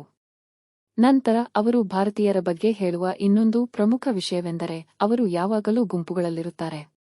ಹಾಗಾಗಿ ಇಲ್ಲಿ ಒಂದು ವಿಷಯವೆಂದರೆ ವಾಸ್ತವವಾಗಿ ಆಸ್ಟ್ರೇಲಿಯಾ ಮತ್ತು ಇತರ ದೇಶಗಳಲ್ಲಿ ಅವರು ಅವಿಭಕ್ತ ಕುಟುಂಬಗಳಲ್ಲಿ ವಾಸಿಸುವುದಿಲ್ಲ. ವಾಸ್ತವವಾಗಿ ಅವರು ಕುಟುಂಬಗಳಾಗಿಯೂ ವಾಸಿಸುವುದಿಲ್ಲ. ಅವರಿಗೆ 18 ವರ್ಷವಾದ ತಕ್ಷಣ ಅವರು ಹೊರಗೆ ಹೋಗುತ್ತಾರೆ. ಆದರೆ ಭಾರತೀಯರು ಹಾಗಲ್ಲ, ಅಲ್ಲವೇ? ಅಜ್ಜ ಅಜ್ಜಿ, ಪೋಷಕರು ಅವರೆಲ್ಲರೂ ಒಟ್ಟಿಗೆ ವಾಸಿಸುತ್ತಾರೆ. ಹಾಗಾಗಿ ವಿಶೇಷವಾಗಿ ವಿದೇಶಗಳಲ್ಲಿ ಅವರು ಹಾಗೆಯೇ ವಾಸಿಸುತ್ತಾರೆ. ಬಹುಶಃ ಅವರು ಬಡತನ, ಆಸ್ತಿ ಸಮಸ್ಯೆಗಳು ಅಥವಾ ಕೋಪದಿಂದ ಹೊರಡಬಹುದು, ಆದರೆ ಅವರು ಖಂಡಿತವಾಗಿಯೂ ಅಲ್ಲಿ ಒಟ್ಟಿಗೆ ವಾಸಿಸುತ್ತಾರೆ. ಹಾಗಾಗಿ ಅನೇಕ ಭಾರತೀಯರಿರುವುದು ಅವರಿಗೆ ಕಿರಿಕಿರಿಯಾಗಿದೆ. ಏಕೆಂದರೆ ಅನೇಕ ಜನರು ಭಾರತೀಯರು ಯಾವಾಗಲೂ ಗುಂಪುಗಳಲ್ಲಿರುತ್ತಾರೆ ಎಂದು ಹೇಳಿದ್ದಾರೆ. ಹಾಗಾಗಿ ಒಂದು ಸಮಯದಲ್ಲಿ ಕಪ್ಪು ಜನರ ವಿರುದ್ಧ ಅನೇಕ ವಿಷಯಗಳು ನಡೆಯುತ್ತಿದ್ದವು. ಅದೇ ರೀತಿ ಈಗ ಭಾರತೀಯರ ವಿರುದ್ಧ ಅನೇಕ ವಿಷಯಗಳು ನಡೆಯುತ್ತಿವೆ. ವಾಸ್ತವವಾಗಿ ಒಂದು ವಾರದಲ್ಲಿ 2 ಜನರು ಸತ್ತಿದ್ದಾರೆ, ಅವರನ್ನು ಕೊಲೆ ಮಾಡಲಾಗಿದೆ. ಒಬ್ಬ ವ್ಯಕ್ತಿ, ಒಬ್ಬ ಭಾರತೀಯ ಅಂಗಡಿಯ ಮುಂದೆ ಮೂತ್ರ ವಿಸರ್ಜನೆ ಮಾಡಬೇಡ ಎಂದು ಯಾರಿಗೋ ಹೇಳಿದ್ದನು. ಅಂಗಡಿಯ ಮುಂದೆ ಮೂತ್ರ ವಿಸರ್ಜನೆ ಮಾಡಬೇಡ. ಅವನು ತಕ್ಷಣವೇ ಬಂದೂಕನ್ನು ತೆಗೆದು ಅವನನ್ನು ಗುಂಡಿಕ್ಕಿದನು. ಇದು ಈ ವಾರ ಕಪಿಲ್ ಎಂಬ ವ್ಯಕ್ತಿಗೆ ಸಂಭವಿಸಿತು. 3 ದಿನಗಳ ನಂತರ ಇನ್ನೊಬ್ಬ ಭಾರತೀಯನನ್ನು ಕೊಲ್ಲಲಾಯಿತು. ಅವನು ವಾಷಿಂಗ್ ಮೆಷಿನ್ ಮುರಿದಿದ್ದ ಅಂಗಡಿಯಲ್ಲಿ ಕೆಲಸ ಮಾಡುತ್ತಿದ್ದನು. ಹಾಗಾಗಿ ಅವನು ಅದರ ಬಗ್ಗೆ ಕೇಳುತ್ತಾನೆ. ಮತ್ತು ಕೇಳಿದ ನಂತರ ಅವನು ಆ ವ್ಯಕ್ತಿಯೊಂದಿಗೆ ಮಾತನಾಡುವುದನ್ನು ನಿಲ್ಲಿಸಿ ಬೇರೆಯವರೊಂದಿಗೆ ಮಾತನಾಡಿದನು. ಭಾರತೀಯನು ಮ್ಯಾನೇಜರ್ ಆಗಿದ್ದನು. ಇತರ ದೇಶಗಳ ಜನರು ಅಲ್ಲಿ ಇದ್ದರು. ತೊಂದರೆ ಮಾಡಿದ ವ್ಯಕ್ತಿ ಕ್ಯೂಬಾದವನು. ಹಾಗಾಗಿ ಕ್ಯೂಬಾದ ವ್ಯಕ್ತಿಗೆ ಕೋಪ ಬಂದು ಒಂದು ಹಂತದಲ್ಲಿ ಚಾಕು ತೆಗೆದುಕೊಂಡು ಅವನನ್ನು ಬೆನ್ನಟ್ಟಿ ಅವನ ಗಂಟಲನ್ನು ಸೀಳಿ ತಲೆಯನ್ನು ತೆಗೆದುಕೊಂಡು ಹೋಗಿ ಕಸದ ತೊಟ್ಟಿಯಲ್ಲಿ ಹಾಕಿದನು. ಅವನು ಹೊರಗೆ ಬರುವ ಮೊದಲೇ ಅವನನ್ನು ಬಂಧಿಸಲಾಯಿತು. ಇನ್ನೊಂದು ಘಟನೆ ಇತ್ತು. ಒಬ್ಬ ರೆಸ್ಟೋರೆಂಟ್ ಮ್ಯಾನೇಜರ್ ಅಲ್ಲಿ ಕೆಲಸ ಮಾಡುತ್ತಿದ್ದ ಒಬ್ಬ ಭಾರತೀಯನಿಗೆ ಬೈಯುತ್ತಿದ್ದನು. ಆದರೆ ಭಾರತೀಯನು ಅಲ್ಲಿ ಮಾಡಿದ್ದು ಖಂಡಿತವಾಗಿಯೂ ದೊಡ್ಡ ತಪ್ಪಾಗಿತ್ತು. ನಿಜವಾಗಿಯೂ ಅದು ಭಾರತದ ಹೆಸರನ್ನು ಕೆಡಿಸುವಂತಹ ತಪ್ಪಾಗಿತ್ತು. ಅವರು ಮಾಡಿದ್ದೇನೆಂದರೆ ರೆಸ್ಟೋರೆಂಟ್ಗೆ ಊಟಕ್ಕೆ ಬಂದಿದ್ದ ಒಬ್ಬ ವಿವಾಹಿತ ಮಹಿಳೆಗೆ ಅವಳು ತುಂಬಾ ಬಿಳಿ ಮತ್ತು ಸುಂದರಿಯಾಗಿದ್ದರಿಂದ ಅವರು ಅವಳ ಗಂಡನ ಮುಂದೆ ನೀವು ಸುಂದರವಾಗಿ ಕಾಣುತ್ತೀರಿ ಎಂದು ಹೇಳಿದರು. ಹಾಗಾಗಿ ಅವರು ಅದರ ಬಗ್ಗೆ ದೂರು ನೀಡಿದರು. ಅದಕ್ಕಾಗಿಯೇ ಅವನು ಅವನಿಗೆ ಬೈದನು. ನೀನು ಇದನ್ನು ಹೇಗೆ ಮಾಡಬಹುದು? ಇದು ಭಾರತ ಎಂದುಕೊಂಡೆಯಾ? ನಿನ್ನ ಭಾರತ ಎಂದು ಅವನು ಹೇಳುತ್ತಾನೆ. ಹಾಗಾಗಿ ಇದು ನಿಜವಾಗಿಯೂ ಭಾರತೀಯರು ನಾಚಿಕೆಪಡಬೇಕಾದ ಒಂದು ಘಟನೆ. ನಮ್ಮ ಜನರು ಮಾಡುವ ಚಲನಚಿತ್ರಗಳು ಕೂಡ ಇದಕ್ಕೆ ಒಂದು ಪ್ರಮುಖ ಕಾರಣ, ಅಲ್ಲವೇ? ಅವರು ಹೇಗೆ ಮಾತನಾಡಿದರು ಅಥವಾ ಏನಾಯಿತು ಎಂದು ನಮಗೆ ತಿಳಿದಿಲ್ಲ, ಆದರೆ ಚಲನಚಿತ್ರಗಳಲ್ಲಿ ಅವರು ಇದನ್ನು ವೀರತ್ವವೆಂಬಂತೆ ತೋರಿಸುತ್ತಾರೆ. ಹಾಗಾಗಿ ಅದನ್ನು ಪದೇ ಪದೇ ನೋಡುವುದರಿಂದ ಮನಸ್ಸು ಖಂಡಿತವಾಗಿಯೂ ಭ್ರಷ್ಟವಾಗುತ್ತದೆ. ಅದಕ್ಕಾಗಿಯೇ ನಾವು ಸಿನಿಮಾ ಅತಿದೊಡ್ಡ ಶತ್ರು, ಅದರಿಂದ ದೂರವಿರಿ ಎಂದು ಹೇಳುತ್ತೇವೆ. ಹಾಗಾಗಿ ನಾನು ಮೊದಲೇ ಉಲ್ಲೇಖಿಸಿದ್ದೆ, ಇದರಲ್ಲಿ ಒಂದು ಆಸಕ್ತಿದಾಯಕ ವಿಷಯ ಬಹಿರಂಗವಾಗಿದೆ ಎಂದು. ಎಲ್ಲರೂ ಹೆಮ್ಮೆಯಿಂದ ಹೇಳುತ್ತಾರೆ, ಅಲ್ಲವೇ? ಜಗತ್ತಿನ ನಂಬರ್ 1 ಧರ್ಮ ಕ್ರಿಶ್ಚಿಯನ್ ಧರ್ಮ, ಮುಂದಿನದು ಇಸ್ಲಾಂ. ಸಂಖ್ಯೆಯ ದೃಷ್ಟಿಯಿಂದ ನಂಬರ್ 1, ಅಲ್ಲವೇ? ಪ್ರಪಂಚದಾದ್ಯಂತ ಕ್ರಿಶ್ಚಿಯನ್ನರು ಅತಿ ಹೆಚ್ಚು, ನಂತರ ಮುಸ್ಲಿಮರು. ಆದರೆ ಇಂದು ಭಾರತೀಯರು ಪ್ರಪಂಚದಾದ್ಯಂತ ಇಲ್ಲವೇ? ಈಗ ಅದೇ ಸಮಸ್ಯೆ, ಅಲ್ಲವೇ? ನೀವು ಭಾರತೀಯರು ಎಂದು ಹೇಳಿದಾಗ ನೀವು ಹಿಂದೂಗಳು ಎಂದು ಅರ್ಥ, ಅಲ್ಲವೇ? ಹಾಗಾದರೆ ಯಾರು ಹೆಚ್ಚು ಸಂಖ್ಯೆಯಲ್ಲಿದ್ದಾರೆ? ಏಕೆಂದರೆ ಇದು ಯೋಚಿಸಬೇಕಾದ ವಿಷಯ. ಹಿಂದೂ ಧರ್ಮವೇ ಮೊದಲು ಕಾಣಿಸಿಕೊಂಡ ಧರ್ಮ, ಹಾಗಾಗಿ ಹಿಂದೂ ಧರ್ಮಕ್ಕೆ ಸೇರಿದ ಜನರು ಅತಿ ಹೆಚ್ಚು ಸಂಖ್ಯೆಯಲ್ಲಿರಬೇಕು. ಆದರೆ ಅವರು ಬೇರೆ ಬೇರೆ ಧರ್ಮಗಳಿಗೆ ಮತಾಂತರಗೊಂಡಿದ್ದಾರೆ ಎಂದು ದೇವರು ಹೇಳುತ್ತಾರೆ. ಅವರೆಲ್ಲರೂ ಕೊನೆಯಲ್ಲಿ ಹಿಂತಿರುಗುತ್ತಾರೆ ಎಂದು ಅವರು ಹೇಳುತ್ತಿದ್ದರು. ಅದು ಈಗ ನಡೆಯುತ್ತಿದೆ. ಯಾವುದೇ ಕಾರಣಕ್ಕಾಗಿ, ಕೆಲವು ಪ್ರಯೋಜನಕ್ಕಾಗಿ ಅಥವಾ ಭಯದಿಂದ ಅವರು ಇನ್ನೊಂದು ಧರ್ಮಕ್ಕೆ ಮತಾಂತರಗೊಳ್ಳುತ್ತಾರೆ ಎಂದುಕೊಳ್ಳೋಣ. ಇದೆಲ್ಲವೂ ಬೇರೆ ಬೇರೆ ಆಡಳಿತಗಾರರ ಅಡಿಯಲ್ಲಿ ನಡೆಯಿತು, ಅಲ್ಲವೇ? ಅವರು ಮತಾಂತರಗೊಂಡರೂ ಮುಂದಿನ ಜನ್ಮದಲ್ಲಿ ಅವರು ಹಿಂದೂ ಧರ್ಮದ ಆತ್ಮವಾಗಿದ್ದರೆ ಅವರು ಮತ್ತೆ ಹಿಂದೂ ಕುಟುಂಬದಲ್ಲಿಯೇ ಜನಿಸುತ್ತಾರೆ. ಹಾಗಾಗಿಯೇ ಇಂದು ನೀವು ಎಲ್ಲಿ ತಿರುಗಿದರೂ ಅವರು ಹಿಂದೂ ಕಾರ್ಯಗಳ ಆಧಾರದ ಮೇಲೆ ಅವರನ್ನು ಭಾರತೀಯರು ಎಂದು ಗುರುತಿಸಿದ್ದರಿಂದ ಕೆನಡಾದಲ್ಲಿ ಅವರು ಎಲ್ಲೆಡೆ ದೇವರುಗಳ ಬೃಹತ್ ಪ್ರತಿಮೆಗಳನ್ನು ಇಡುತ್ತಿದ್ದಾರೆ. 60 ಅಡಿ ಎತ್ತರದ ಹನುಮಾನ್, ರಾಮನ ಪ್ರತಿಮೆಗಳು, ಮತ್ತು ಅದೇ ಅವರಿಗೆ ತುಂಬಾ ಕೋಪವನ್ನುಂಟು ಮಾಡುತ್ತಿದೆ. ಹಾಗಾಗಿ ವಿಶೇಷವಾಗಿ ಹಿಂದೂ ಹಬ್ಬಗಳು ಬಹಳ ವಿಜೃಂಭಣೆಯಿಂದ ನಡೆಯುತ್ತವೆ. ಇತರ ಧರ್ಮಗಳ ಹಬ್ಬಗಳು ಶಾಂತಿಯುತವಾಗಿ ನಡೆಯುತ್ತವೆ. ಹಿಂದೂ ಧರ್ಮ ಮತ್ತು ಹಿಂದೂ ಧರ್ಮಕ್ಕೆ ಹತ್ತಿರವಾದ ಧರ್ಮಗಳಲ್ಲಿ ಯಾವಾಗಲೂ ಒಂದು ಆಚರಣೆ ಇರುತ್ತದೆ. ಅದನ್ನು ನಾವು ವಿವಿಧ ದೇಶಗಳಲ್ಲಿ ನೋಡಬಹುದು. ಎಲ್ಲ ದೇಶಗಳಲ್ಲಿ ಸ್ಥಳೀಯ ಜನರು, ಆದಿವಾಸಿಗಳು ಇರುತ್ತಾರೆ. ನೀವು ನೋಡಿದರೆ ಅವರು ಹಿಂದೂ ಧರ್ಮದ ಸಂಸ್ಕೃತಿಯನ್ನು ಅನುಸರಿಸುತ್ತಾರೆ. ಅಮೆರಿಕದಲ್ಲಿರುವವರು, ಸ್ಥಳೀಯ ಅಮೆರಿಕನ್ನರು ಸೇರಿದಂತೆ ಎಲ್ಲರೂ ಹಿಂದೂ ಧರ್ಮದ ಸಂಸ್ಕೃತಿಯನ್ನು ಅನುಸರಿಸುತ್ತಾರೆ. ನಾನು ಇದನ್ನು ಏಕೆ ಹೇಳುತ್ತಿದ್ದೇನೆಂದರೆ ಅವರು ಮೊದಲೇ ಹೇಳಿದರು, ನಾವು ಕೆನಡಾದ ಯಜಮಾನರು. ಒಂದು ರೀತಿಯಲ್ಲಿ ಅದು ಸತ್ಯ, ಆದರೆ ಈಗ ಅದನ್ನು ಹೇಳುವ ಅಗತ್ಯವಿಲ್ಲ. ಆದರೆ ನಿಜವಾಗಿಯೂ ಭಾರತದಿಂದ ಹೋದವರೇ ಪ್ರಪಂಚದಾದ್ಯಂತ ಇರುವವರು. ಏಕೆಂದರೆ ಇದು ವಿಜ್ಞಾನ ಹೇಳುವಂತೆ ಆಫ್ರಿಕಾದಿಂದ ಹೊರಗೆ ಸಿದ್ಧಾಂತವಲ್ಲ, ಇದು ಭಾರತದಿಂದ ಹೊರಗೆ ಸಿದ್ಧಾಂತ. ಭಾರತೀಯರು ಸೇರಿದಂತೆ ಯಾರೂ ಅಂತಹ ಸಿದ್ಧಾಂತವನ್ನು ಊಹಿಸಿರಲಿಲ್ಲ, ಆದರೆ ಎಲ್ಲರೂ ಭಾರತದಿಂದಲೇ ಹೋದರು. ನೀವು ನೋಡಿದರೆ ಚೀನೀ ಜನರು ಎಲ್ಲರೂ ಒಂದೇ ರೀತಿ ಕಾಣುತ್ತಾರೆ. ಆಫ್ರಿಕನ್ ಜನರು ಎಲ್ಲರೂ ಒಂದೇ ರೀತಿ ಕಾಣುತ್ತಾರೆ. ಆದರೆ ಭಾರತದಲ್ಲಿ ಮಾತ್ರ ನೀವು ಪ್ರಪಂಚದ ಎಲ್ಲ ದೇಶಗಳ ಜನರ ಮುಖ ಲಕ್ಷಣಗಳನ್ನು ಕಾಣಬಹುದು. ಇಂದು ಅವರು ಭಾರತವನ್ನು 3ನೇ ವಿಶ್ವದ ದೇಶ, ಪ್ರಪಂಚದ ಅತ್ಯಂತ ಕೊಳಕಾದ ದೇಶ ಮತ್ತು ಇಂತಹ ಅನೇಕ ವಿಷಯಗಳನ್ನು ಕರೆಯುತ್ತಾರೆ. ಆದರೆ ಬೈಬಲ್ನಲ್ಲಿ ಒಂದು ವಿಷಯವಿದೆ. ನಾನು ಕೀಳಾದವರನ್ನು ಮೇಲಕ್ಕೆತ್ತಲು ತೆಗೆದುಕೊಳ್ಳುತ್ತೇನೆ. ಅದು ವಾಸ್ತವವಾಗಿ ಭಾರತಕ್ಕಾಗಿಯೇ ಹೇಳಲ್ಪಟ್ಟಿತು. ಹಾಗಾಗಿ ಪ್ರತಿಯೊಂದು ದೇಶದಲ್ಲಿಯೂ ನೀವು ಜಪಾನ್ನ ಸಂಸ್ಕೃತಿ ಬದಲಾಗುತ್ತಿರುವುದನ್ನು, ಕೆನಡಾದ ಸಂಸ್ಕೃತಿ ಬದಲಾಗುತ್ತಿರುವುದನ್ನು, ಅಮೆರಿಕದ ಸಂಸ್ಕೃತಿ ಬದಲಾಗುತ್ತಿರುವುದನ್ನು, ಲಂಡನ್ನ ಸಂಸ್ಕೃತಿ ಬದಲಾಗುತ್ತಿರುವುದನ್ನು ನೋಡುತ್ತೀರಿ. ಎಲ್ಲವೂ ಭಾರತದಂತೆ ಆಗುತ್ತಿದೆ ಎಂದು ಅವರು ಹೇಳುತ್ತಿದ್ದಾರೆ. ಆದರೆ ವಾಸ್ತವದಲ್ಲಿ ಭಾರತದಲ್ಲಿ ಪ್ರತಿಯೊಂದು ರಾಜ್ಯಕ್ಕೂ ಬೇರೆ ಬೇರೆ ಸಂಸ್ಕೃತಿ ಇದೆ. ಪ್ರತಿಯೊಂದು ರಾಜ್ಯವೂ ಬೇರೆ ಬೇರೆ ದೇಶದಂತೆ ಇದೆ. ನಮಗೆ ಅದು ವಿಭಿನ್ನವಾಗಿ ಅನಿಸುತ್ತದೆ. ವಾಸ್ತವವಾಗಿ ಒಂದು ರಾಜ್ಯದೊಳಗೆ ಕೂಡ ಪ್ರತಿಯೊಂದು ಪ್ರದೇಶವೂ ವಿಭಿನ್ನವಾಗಿದೆ. ಶಾಂತಿಯುತವಾಗಿರುವ ಇತರ ಧರ್ಮಗಳಂತಲ್ಲದೆ ಹಿಂದೂ ಧರ್ಮದಲ್ಲಿ ಪ್ರತಿಯೊಂದು ಹಬ್ಬವನ್ನು ವಿಜೃಂಭಣೆ ಮತ್ತು ಶಬ್ದದೊಂದಿಗೆ ಏಕೆ ಆಚರಿಸಲಾಗುತ್ತದೆ? ಅದಕ್ಕೆ ಒಂದು ಕಾರಣವಿದೆ. ಏಕೆಂದರೆ ಒಂದು ರೀತಿಯಲ್ಲಿ ಹಾಗಿದ್ದಾಗ ಅದು ಒಂದು ಪಾರ್ಟಿಯಂತೆ ಅಲ್ಲವೇ? ಗುಂಪಿನಲ್ಲಿ ಕುಳಿತು ಇಸ್ಕಾನ್ ಜನರು ಮಾಡುವುದು ಪಿಳ್ಳಯ್ಯರ್ ಚತುರ್ಥಿಯ ಸಮಯದಲ್ಲಿ, ಕೃಷ್ಣ ಜಯಂತಿಯ ಸಮಯದಲ್ಲಿ ಪ್ರತಿಯೊಂದು ಬಾರಿಯೂ ಅದು ನೃತ್ಯ, ಹಾಡುಗಾರಿಕೆ ಮತ್ತು ಆಚರಣೆಯಾಗಿದೆ. ಸಾಮಾನ್ಯ ಜೀವನದಲ್ಲಿ ನಾವು ಅದನ್ನು ಯಾವಾಗ ಮಾಡುತ್ತೇವೆ? ಒಂದು ಆಚರಣೆ. ಧರ್ಮವನ್ನು ಮರೆತು ಬಿಡಿ.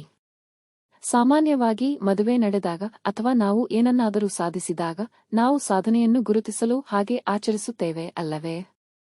ಹಿಂದೂಗಳು ಏನನ್ನು ಸಾಧಿಸಿದರು? ಏಕೆಂದರೆ ಅದು ಸಾಧನೆಯನ್ನು ಗುರುತಿಸುವಂತಹದ್ದು. ಅದನ್ನು ತಿಳಿಯಲು ನಾವು ಈ 5000 ವರ್ಷಗಳ ಕಾಲಚಕ್ರವನ್ನು ತಿಳಿದುಕೊಳ್ಳಬೇಕು. ಇದರ ಮೊದಲಾರ್ಧದಲ್ಲಿ 2500 ವರ್ಷಗಳ ಕಾಲ ಇದೇ ಭರತ ಭೂಮಿ, ಭಾರತ ಸ್ವರ್ಗವಾಗಿತ್ತು. ಆ ಸ್ವರ್ಗದಲ್ಲಿ ವಾಸಿಸುತ್ತಿದ್ದವರನ್ನು ಹಿಂದೂಗಳು ಇಂದು ದೇವತೆಗಳು ಅಥವಾ ದೇವರುಗಳೆಂದು ಪೂಜಿಸುತ್ತಾರೆ. ಅದಕ್ಕಾಗಿಯೇ ಹಿಂದೂ ಧರ್ಮದಲ್ಲಿ ಇಷ್ಟು ದೇವರುಗಳಿದ್ದಾರೆ. ಆದರೆ ಅವರು ದೇವರುಗಳಲ್ಲ, ಅವರು ದೇವತೆಗಳು. ದೈವಿಕ ಗುಣಗಳನ್ನು ಹೊಂದಿರುವ ಮಾನವರು.